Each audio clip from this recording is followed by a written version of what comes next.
Lielākais noziegums pret savu dzīvi ir neizmantot dzīves sniegtās iespējas. Sveiciens visiem! Studijā, Apziņas espreso studijā, šodien esmu es, Edgars. Un es, Inga. Un mūsu tēma ir nepalaid savu iespēju garām. Nu jā, cik bieži mēs palaižam savas iespējas garām? Un te nu ir jautājums, vai tiešām ir kaut kam ļoti lielam un grandiozam jānotiek mūsu dzīvē, lai mēs ievērotu to iespēju, ko mums dod dzīve, ko mums piedāvā dzīve. Un nevienmēr tam ir jābūt kaut kam tādam. Teiksim, nezinu, tur sāksies jaunais gads, tad visa mana dzīve izmainīsies. Vai es pats izmainīšos? Jā, tas tradicionālais pabeigšu skolu, pabeigšu universitāti, kad apprecēšos, kad aiziešu pensiju un beigās... Jā, kad nopelnīšu tur pirmo miljonu. Miljonu vai tur, vienkārši kļūšu turīgs. Lūk, tad es visu īstenošu. Bet patiesība, mūsu dzīves īstenība un mūsu pieredze rāda, ka pilnīgi katru mīļu brīdi mums ir dotas iespējas. Un kas ir interesanti, ka es vienu dienu tā pāanalizējot, atceroties kādas situācijas savā dzīvē, mūsu pašu, saskāros ar to, ka patiesībā kaut kāds pilnīgi nenozīmīgs un sīks mirklis, kas tajā brīdī tā šķiet, var pilnīgi visu izmainīt. Un tai pašā laikā var arī notikt kaut kas ļoti, ļoti liels un grandios. Un tas arī nenoliedzami maina visu kopējo situāciju un tā tālāk, bet tas var nebūt izšķiroši, pilnīgi noteikti nē. Piemēram, atceries, Edgar, ka kaut vai tāds, it kā varbūt kādam citam neizsakošs, vienkāršs un sirsnīgs brīdis mūsu ar tevi dzīvē.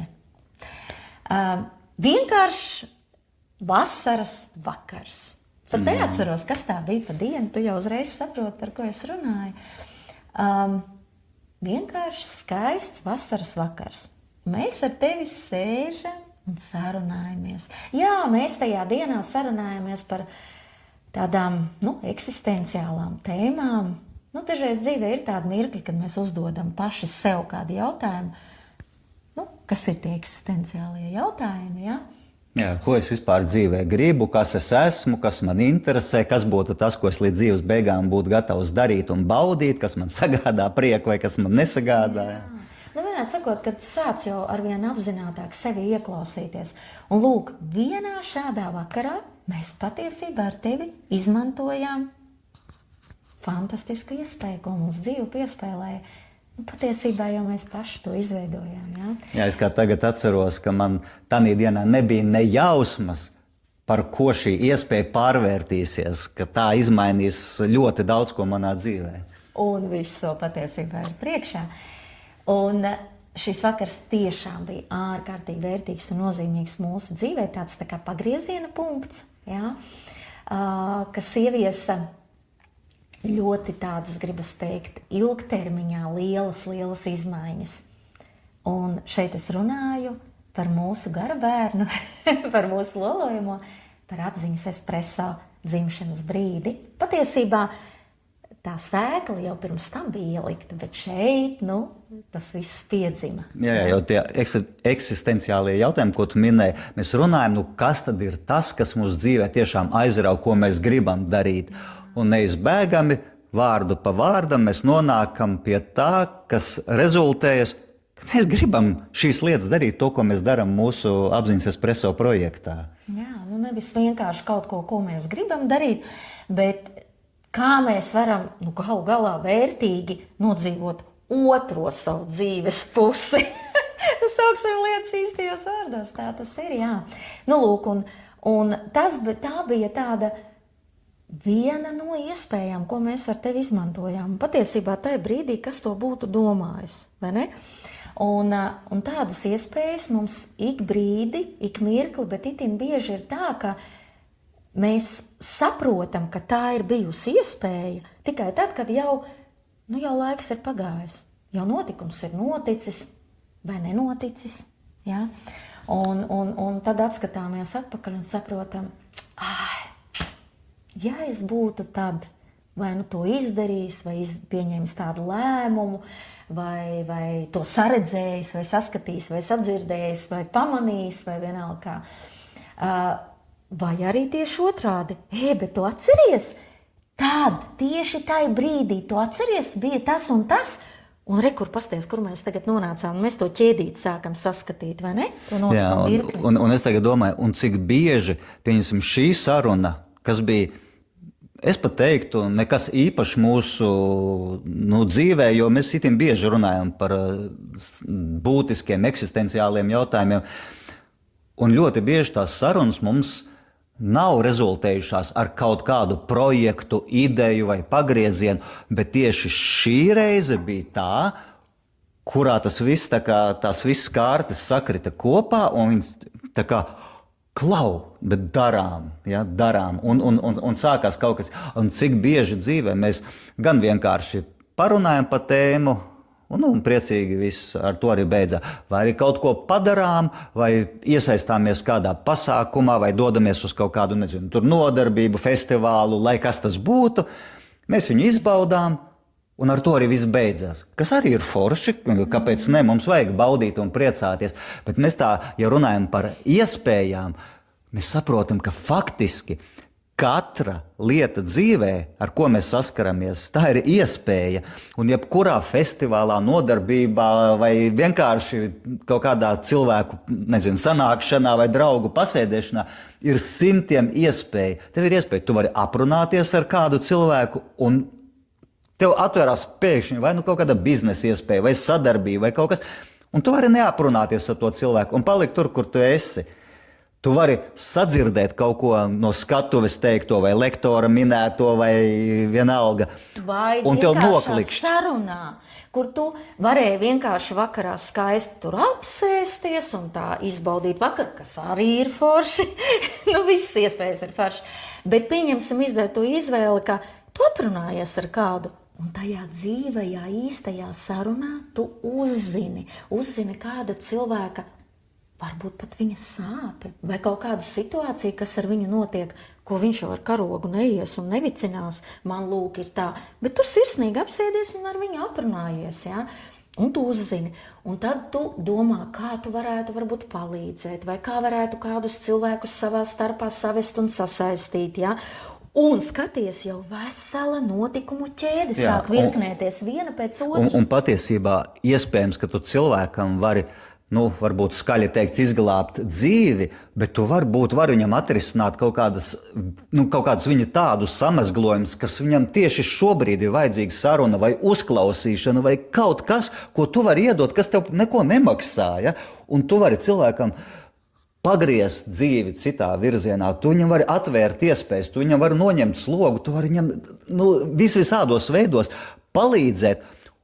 Un ko tu zini pēc tam? Tev varbūt ar to cilvēku, caur to, ko tu viņā esi atvēris, tev pašam atverās kaut kas tāds. Tad tas ir iespēja uz iespējas, tā ir vesela kaskāde ar notikumiem. Viens ir, ko tu atver tam cilvēkam, kas tev pašam kaut kas iekšē atverās, un kā tie notikumi savirknēsies, mēs nekādu nevaram zināt. Bet viens ir skaidrs, ka vienmēr ir maksimāli jāizmanto tās iespējas, jo tā ir iespēja mums paplašināties, padziļināties. Man pat gribas teikt vienkārši forši un interesanti piedzīvot savu dzīvi. Ir tik interesanti dzīvot tad, ja tu tiešām dzīvo to dzīvi un katru situāciju izmanto. Ja? Tu nezini, kā tas izvērtīsies. Bet tas vienalga būs kaut kas ļoti, ļoti interesants tavā dzīvē. Vismaz tā dzīve būs bagātīga. Vienīgi, ja tā reāli paskatāmies, iespēja ir vairāk, nekā mēs spējam izmantot. Neviens nevar izmantot visas iespējas. Tas ir vienkārši neiespējami, tāpēc, ka jebkura kustība, jebkas ir iespēja pēc būtības. Ja? Tad es pat teiktu tā, ka iespējas tās ir tā ir kombinācija starp mūsu kvalitātēm, respektīvi spēju kaut ko paņemt, realizēt, ieraudzīt, un ārējiem apstākļiem. Un tas, kas mūsos ir ielikts, paldies vecākiem, tētim, mammai par ģenētisko kodu, audzināšanu, visu pārējo. Tātad mēs esam izauguši līdz kaut kādai iespējai, un tad mums apkārtējā vidē katra sekunde, katrs notikums, katras attiecības, katra saskarsme ir iespēja. Un tad ir jautājums, kā mēs tās iespējas ieraugam, izvērtējam un varam izdarīt. Izmantot, jā. Un es pieņemsim, tagad klausījos, ka tu minēji, izmantot visas iespējas. Es saprotu, tas tāds vispārinājums, bet ideja jau ir skaidra, ka izmantot savas iespējas. Ja? Ka es līdz noteiktam vecumam, es biju jauns, ambiciozs jurists, un es rāvos biznesa vidē, es rāvos juridiskajā vidē, un es izmantoju ļoti daudz iespējas. Faktiski, kā tik man bija iespēja ieķerties, tikt kaut kur iekšā, es momentāli izmantoju un pēc pilnas programmas strādāju pa naktīm, tur gāju visādām bezmaksas, kuras neko nesaņēmu, bet sabiedriskām aktivitātēm ieguldījos. Tās viss bija mans iespējas, ko es izmantoju. Un tad man iestājās kaut kāds periods, kad man jau bija stabils darbs, es jau biju sasniedzis kaut kādu noteiktu savu statusu dzīvē un savā profesionālā izaugsmē. Un tad, protams, visa ģimenes rutīna un vienā brīdī es saprotu, ka man ir darbs, mājas, aizēju vēl treniņus, es vienmēr tā man bija tā kā izklaide pēc visu, bet faktiski es vairs nerāvos kaut kādās sabiedriskās aktivitātēs. Es biju nogrimis savā darbā un ģimenes dzīvē, un es to loku biju sev ārkārtīgi sašaurinājis. Un es vienā brīdī saprotu, ka man pat faktiski vairs nav īpaši daudz draugu, man nav kaut kādu aktivitāšu, ka esmu nogriezis sev visas tās iespējas. Ja?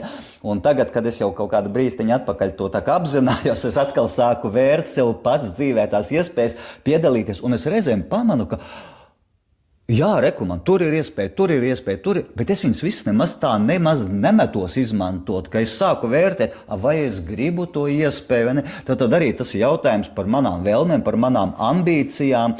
Un par iekšējām kvalitātēm. Arī par iekšējām kvalitātēm, ja, ka es izspriežu, vai man, pieņemsim, kaut ko dzīvē dos šī iespēja vai nedos.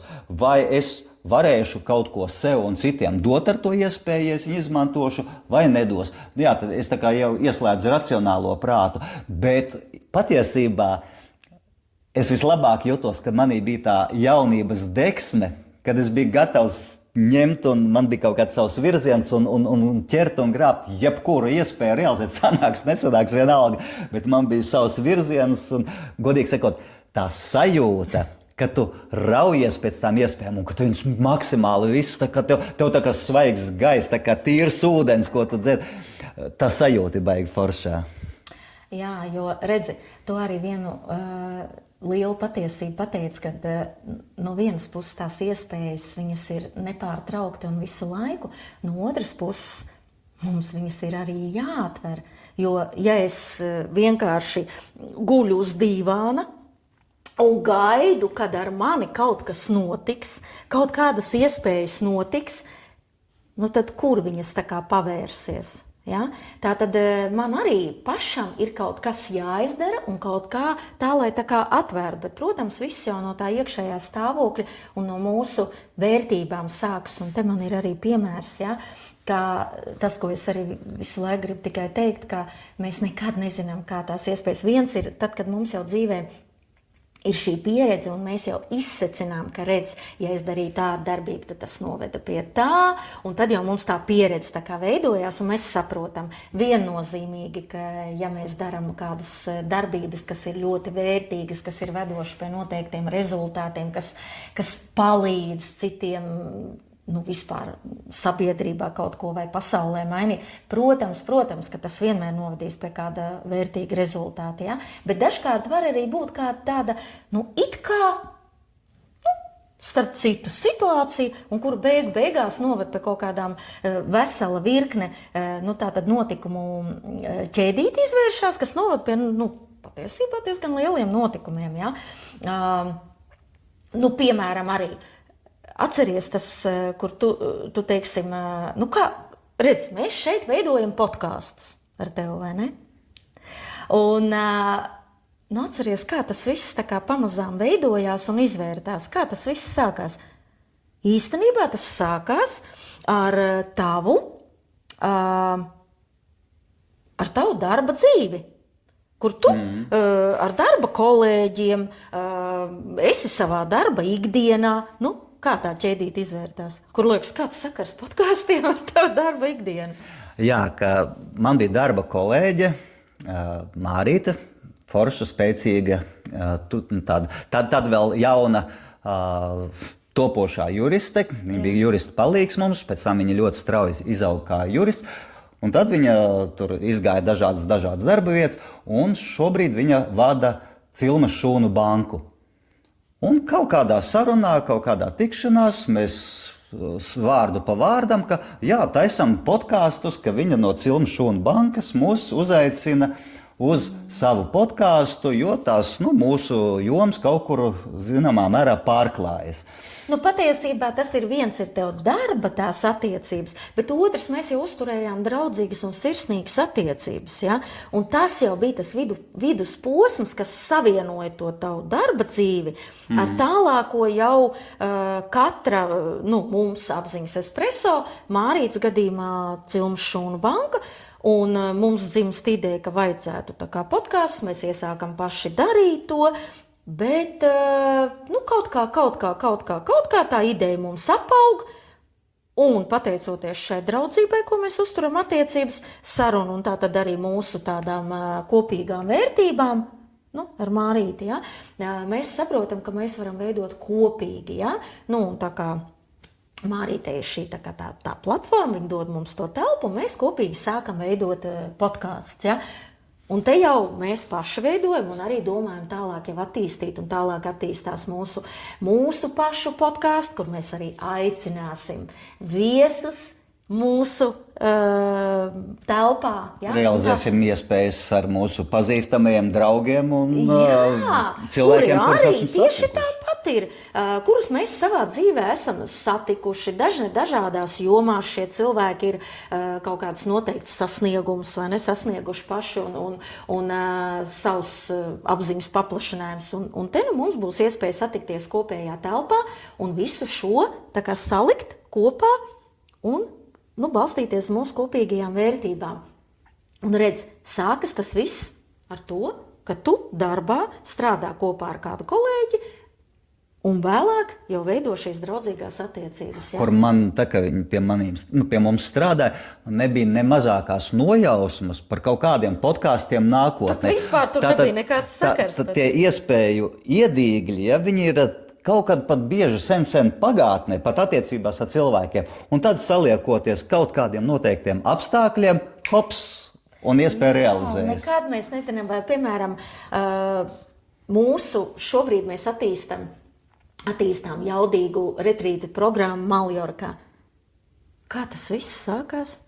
Tas viss sākās no tā, ka es vienmēr jau no bērnības esmu izmantojis jebkuru iespēju, kad man ir iespēja kādam palīdzēt. Es vienkārši neatsaku. Varbūt kādā reizē tas nav tik ļoti par labu man, bet šis ir novedis pie tā, ka, teiksim, ja man kāds tā kā palūdz kādu iespēju palīdzēt, un ja tas ir runa vai nu par bērniem, par dzīvniekiem, es nekad nevaru atteikt. Un ja pavisam īsi par šo, tad no sākuma es palīdzu savai māsiņai, ar viņas mīļajiem, foršajiem sunīšiem, ja?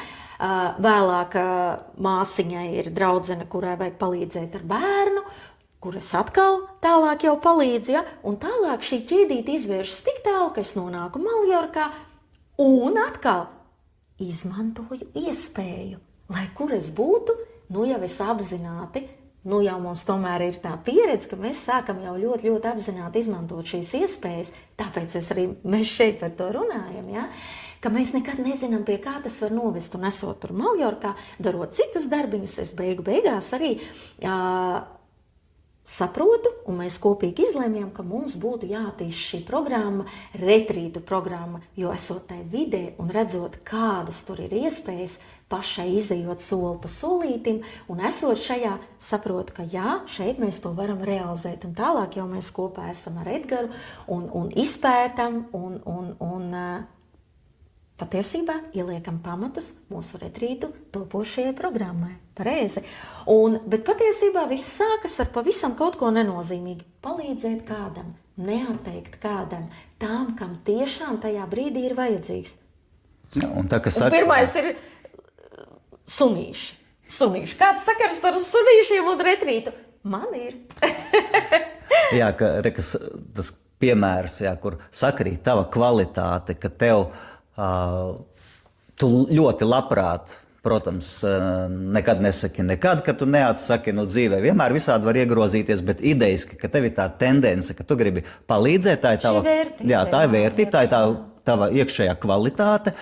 Un tad, kad parādās kaut kādi ārēji apstākļi, kuri kombinācijā ar šo te tavu kvalitāti tevi atved kaut kādā vai nu jaunā vidē, vai jaunā situācijā, tev parādās jauna iespēja, caur kuru tu savukārt tātad, atkal kaut tev ko iespēja, ka tu savalc nonāc Maljorkā, un tad jau nākamais solis, kur tavas kvalitātes tev ir atvedušas, tu caur savām interesēm un kvalitātēm saproti, ka tu gribi veidot retrītu programmu, un apstākļi tev ir atveduši Maljorkā, un tu jau tādīs apstākļos izmanto iespēju. Tātad šis ir tāds dzīves piemērs uz, teiksim, tavs piemērs, un faktiski mūsu kopīgais piemērs, kur katrs solis, kur mēs pielietojam savas kvalitātes ārējos kaut kādos noteiktos apstākļos, tas rezultēs visu laiku jaunās iespējās. Un tā ir katrā lietā. Un nav jābūt kaut kādām superkvalitātēm, tur nezinu. Nē, kvalitātēm patiesībā ir jābūt. Nē, tev kvalitātes. Katram cilvēkam ir kaut kādas kvalitātes. Vienkārši atkarībā no to kvalitāšu jaudas, tev tās iespējas ir vai nu arī kvalitatīvākas vai mazāk kvalitatīvas. Jo tas vienmēr būs kombinācija. Tāpat, ja cilvēks dzīvo, viņam ir kaut kādas kvalitātes, kaut kādas iespējas, viņam tāpat jebkurā gadījumā radīsies, ar retiem izņēmumiem, kur faktiski, es nezinu, kaut kāds, nerunāsim par kaut kādiem kritiskiem gadījumiem, kur cilvēkam reāli ir atņemt visi ārēji apstākļi, ir bijuši šausmas stāsti, kur, nezinu, kaut kāds sajūtas prātā cilvēks tur, nezinu, citu kaut kādā kastē dzels. Tam kastē sēžot, tur nav nekāda iespēja, bet normāli skatoties ikdienas mūsu sabiedrībā vidējam cilvēkam ir tik daudz iespējas. Tikai mēs bieži dzirdam par gaušanos, man nav iespēju. Kā var nebūt iespēja? Tev iespējas ir uz katra soļa, tikai vienkārši uz ziņām paskaties un izvērtē un paņem viņas. Jā, bet nekas jau nav tikai vienpusēji vai rožaini. Ja no vienas puses, atkal tikai par sevi runājot, ja es nepalaidīšu iespēju palīdzēt kādam, un kā es teicu, vai tas būs dzīvnieciņš vai cilvēks, tas vispār nav jautājums, un, protams, arī jebkura dzīva būtne, tad ir arī neizmantotas iespējas. Un, diemžēl, arī neizmantotās iespējas mūsu dzīvē eksistē, un viņas ir dažreiz, bet atkal mēs varam atstāt to kā tādu, redz, kā palaid visu garām, vai arī to izmantot kā iespēju un pēc tam izdarīt secinājumus un kaut ko mainīt šajā visā. Piemēram, atceros vienu tādu situāciju savā dzīvē, kad es neizmantoju iespēju. Un tā man visu dzīvi tā kā vilkās līdzi, cik es tā kā par to aizdomājos, un vienmēr tāda iekšēja sāpe bija. Jo patiesībā tā bija pretrunā, tā neizmantotā iespēja, patiesībā bija arī sasaucās ar manu vērtību, palīdzēt citiem un atkal un ļoti tiešā veidā ar bērniem. Ja?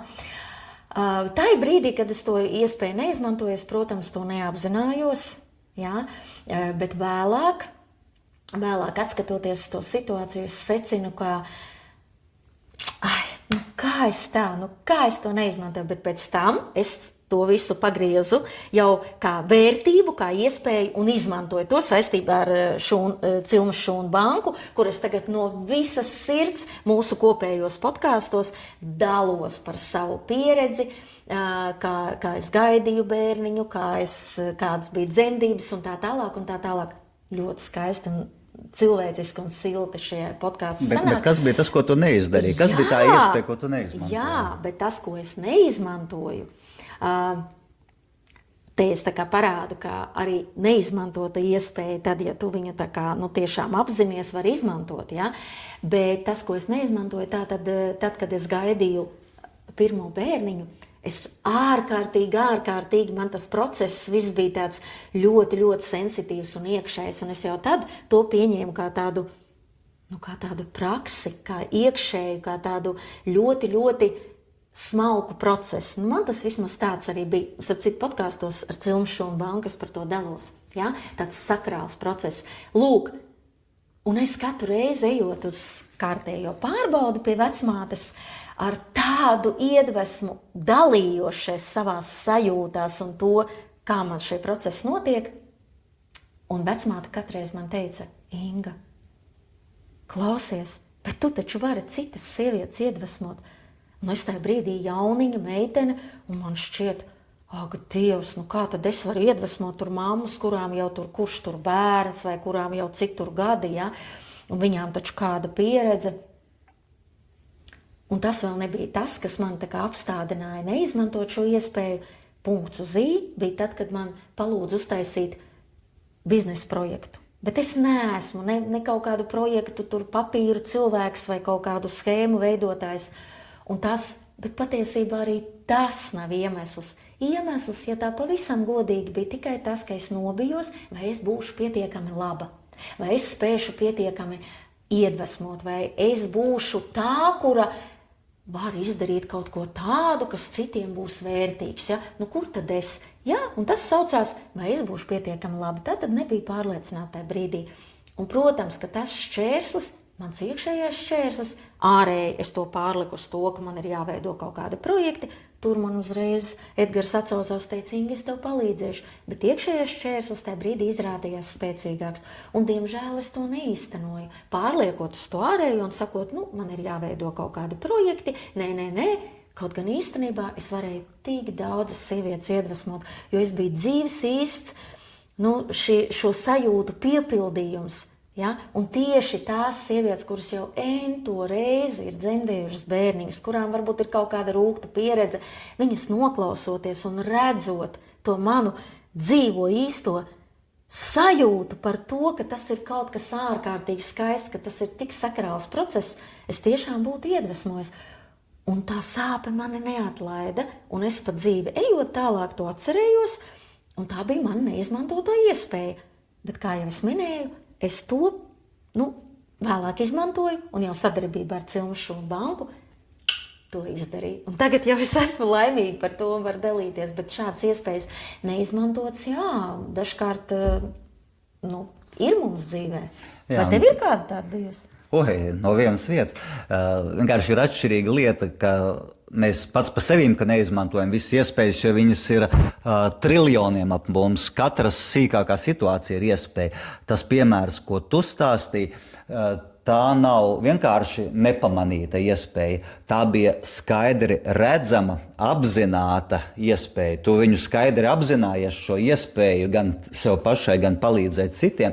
Tev viņu ļoti... Bet iekšējās gatavības nebija. Jā, tev viņu ļoti konkrētā veidā arī tā vecmāte, kas organizēja tos kursus vai dalījās tur, viņa tev skaidri un gaiši aicināja. Tā iespēja bija ļoti skaidri noformulēta, kur tu zināji, ka tu sev un citiem vari dot labumu, un tad tu viņu nepaņēmi. Ja? Tās ir atšķirīgas lietas. Šī jau bija tāda, jau var teikt, iepakota. Un mums dzīvē arī patiesībā ir ļoti bieži iepakotas šādas skaisti pasniegtas. Tev pasniedz iespēju, darbā vai tavā radošajā dzīvē.